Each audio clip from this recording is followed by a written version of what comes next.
का कर्ज। बंटू एक गरीब परिवार का लड़का होता है, जहां 2 वक्त के खाने और बंटू की स्कूल की फीस दोनों के लिए ही पैसे की कमी होती है। और बंटू के इंटर एग्जाम्स भी नजदीक होते हैं, इसलिए वो खुद अपनी पढ़ाई की खातिर घर घर जाकर सामान बेचना शुरू कर देता है। एक सुबह बंटू थैले में सामान भर के घर से निकलने को तैयार होता है। माँ, खाने के लिए कुछ है? अरे नहीं बेटा, आज शाम को पापा लेकर आएंगे। हाँ, माँ की बात पर बंटू भूखे पेट ही सामान बेचने निकल जाता है। वो सुबह से शाम तक घर घर जाकर सामान बेचता है, लेकिन अब भूख प्यास की वजह से काम करना मुश्किल हो जाता है। इस तरह काम पूरा नहीं हो पाएगा, और अगर बीमार पड़ गया तो एग्जाम्स के पहले फीस कैसे इकट्ठा करूंगा? ऐसा करता हूँ, अगले घर खाने के लिए कुछ मांग लेता हूँ। इसी के साथ बंटू आगे जाकर एक घर की बेल बजाता है, जिस पर निम्मी दरवाजा खोलती है। क्या हुआ? निम्मी को देख बंटू एक गिलास पानी के आगे उससे कुछ नहीं मांग पाता। निम्मी उसे दरवाजा पर खड़ा छोड़ घर के अंदर चली जाती है और कुछ देर में एक बड़ा गिलास दूध लेकर बाहर आती है। ये देखकर बंटू हैरान रह जाता है। ये लो। अब पर मैंने तो पानी मांगा था। देखने से साफ पता चल रहा है कि तुम्हें भूख लगी है। इससे तुम्हें आगे काम करने की ताकत मिलेगी बेटा, पी लो। बंटू दूध पी लेता है। इसके लिए मैं आपको क्या दे सकता हूँ? तुम्हें मुझे कुछ देने की जरूरत नहीं है। माँ ने हमेशा सिखाया है कि इंसानियत की कोई कीमत नहीं होती। निमी की बात बंटू के दिल में घर कर लेती है। वो वहां से चला तो जाता है, लेकिन ये बात हमेशा के लिए याद रखता है। रात को घर पहुंचकर बंटू पैसों की गिनती शुरू कर देता है। स्कूल की फीस भरने के लिए तो ये पैसे बहुत ही कम है। कल से मुझे ज्यादा मेहनत करनी होगी। अगली सुबह से बंटू फिर एक बार पूरी मेहनत के साथ काम पर लग जाता है। देखते ही देखते कुछ समय बीतता है और अपनी मेहनत से बंटू एग्जाम्स के पहले ही स्कूल फीस भर देता है।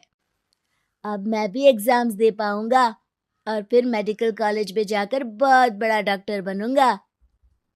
बंटू दिल लगाकर पढ़ाई शुरू कर देता है। उसे एग्जाम्स में टॉप करने की वजह से कॉलेज की स्कॉलरशिप भी मिल जाती है और वो पढ़ाई करने दूसरे शहर चला जाता है। सर, इस स्कॉलरशिप से आपने मेरा सपना पूरा कर दिया। मैं आपको जितना भी थैंक यू बोलूं उतना कम है। बेटे, तुम ऑल टाइम टॉपर हो। तुम जैसे ब्राइट स्टूडेंट को अपने कॉलेज में एडमिशन देना हमारे लिए प्राउड की बात है। हमें पूरा भरोसा है कि एक दिन तुम अपने नाम के साथ साथ इस कॉलेज का नाम भी बहुत रोशन करोगे। इसी तरह 15 साल बीत जाते हैं और बंटू अपने शहर का मशहूर डॉक्टर बन चुका होता है। डॉक्टर, एक लेडी का कॉम्प्लिकेटेड केस आया है, जिस पर स्टडी करने के लिए सीनियर डॉक्टर ने सबको मीटिंग रूम में बुलाया है। केस की डिटेल्स क्या है?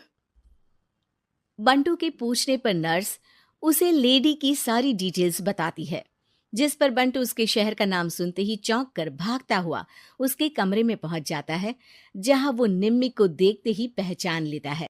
उसके पीछे पीछे नर्स भी वहां पहुंच जाती है। नर्स, इनकी सारी रिपोर्ट्स मुझे अभी चाहिए और अब से इनका केस मैं ही हैंडल करूंगा। पर डॉक्टर, ये केस बहुत कॉम्प्लिकेटेड है। आज तक कोई भी डॉक्टर इनकी बीमारी तक नहीं पहचान पाया और दूसरे शहर वालों ने तो इनके बचने की उम्मीद ही छोड़ दी थी। तुम्हें आगे कुछ भी बोलने की जरूरत नहीं है। मैंने जो कहा बस वही करो। नर्स बंटू को निम्मी की सारी रिपोर्ट्स दे देती है, जिसके बाद वो उस पर स्टडी शुरू कर देता है और हजारों दिक्कतों के साथ महीनों की मेहनत के बाद आखिर में निम्मी की बीमारी का पता लगाने के साथ साथ उसका इलाज ढूंढ ही लेता है। मैं आपको ठीक करके ही रहूंगा। अब बंटू अपने को डॉक्टर्स की मदद से दिन रात एक करके निम्मी के इलाज में जुट जाता है, जिसमें वो कभी दूसरे हॉस्पिटल के स्पेशलिस्ट को, कभी किसी मल्टी स्पेशलिस्ट को बुलाकर निम्मी का चेकअप कराता रहता है। इसी तरह 10 महीनों की मेहनत के बाद आखिरकार निम्मी ठीक हो जाती है, जिसे देख पूरा हॉस्पिटल हैरान रह जाता है। वाह डॉक्टर, आपने तो बिल्कुल नामुमकिन को मुमकिन कर दिखाया। यही तो हम डॉक्टर का काम है। सुनो, इनके डिस्चार्ज के वक्त बिल के फाइनल प्रोसीडिंग से पहले उसे मेरे पास ज़रूर लेकर आना।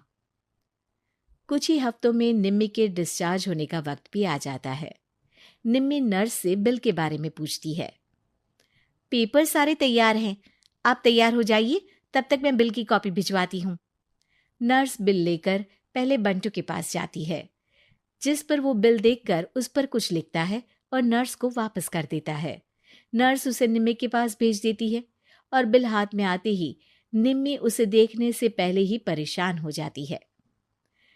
जाने कितने समय से मैं यही हूँ। शहर का सबसे बड़ा हॉस्पिटल है।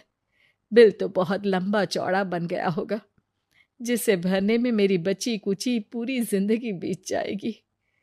आखिर मैं ये सब कैसे करूंगी?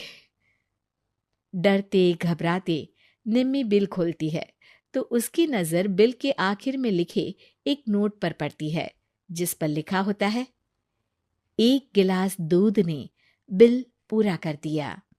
और उसी के नीचे बंटू के सिग्नेचर भी होते हैं। ये पढ़कर निम्मी की आंखों से खुशी के आंसू बहने लगते हैं और भगवान का शुक्रिया अदा करके वो वहां से चली जाती है।